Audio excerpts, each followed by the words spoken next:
This video is sponsored by Gold Resource Corporation. Once upon a time, we used gold, or paper that represented safely stored gold, as money. It worked well for thousands of years, partly because gold is independent, and partly because it keeps its purchasing power. An ounce of gold buys you as much food, clothing, and energy as it did 50, or 150, or 1,550 years ago. Compare that to modern money, which seems to buy you less and less each year.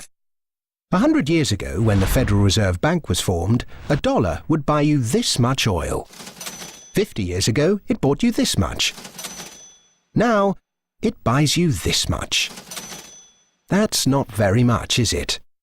In fact, in the 100 years since the Federal Reserve Bank was formed to protect the currency, the purchasing power of the dollar has fallen by this much.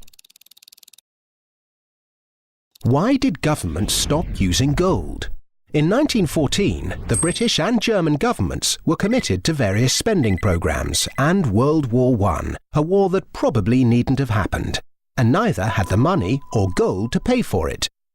So they took their countries off the gold standard and, free of its restraints, printed the money they needed. In 1971, the American government was committed to various spending programs and Vietnam, a war that probably needn't have happened. And it didn't have the money or gold to pay for it, so it took America off the gold standard and, free of its restraints, printed the money it needed. Sound familiar? If governments didn't have the power to run up deficits, these wars could never have happened. There wasn't the gold to pay for them. The bill is eventually paid by the people through the stealth tax that is currency devaluation by inflation. Now the world operates under a system of money and credit known as fiat. It's the law that what we use as money be money. The government and its banking agencies have the power to issue money, but no one else may do so. Unlike gold, of which there is a finite amount in the world, with this fiat system, there is no limit to how much money can be created, so inflation becomes inevitable. Look at the mess the UK and Germany got the world into after leaving the gold standard in 1914. World War I, German reparations, Weimar inflation, the rise of Hitler, and so on. Look at the mess the world has got itself into since 1971, when this fiat system became the global norm. An endless sea of wars, debt, poverty, social inequality, economic bubbles, rampant consumerism, and environmental rape. None of which could ever have happened to anything like the same extent, with that little bit of discipline and restraint imposed by gold.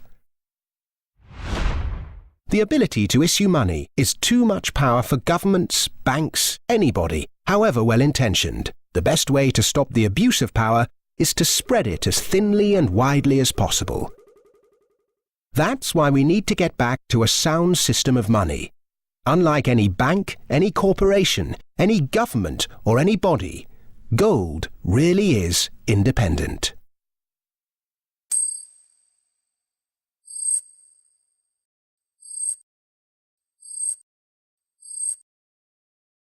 That video was sponsored by Gold Resource Corporation. For more information about our gold mining operations, please visit goldresourcecorp.com.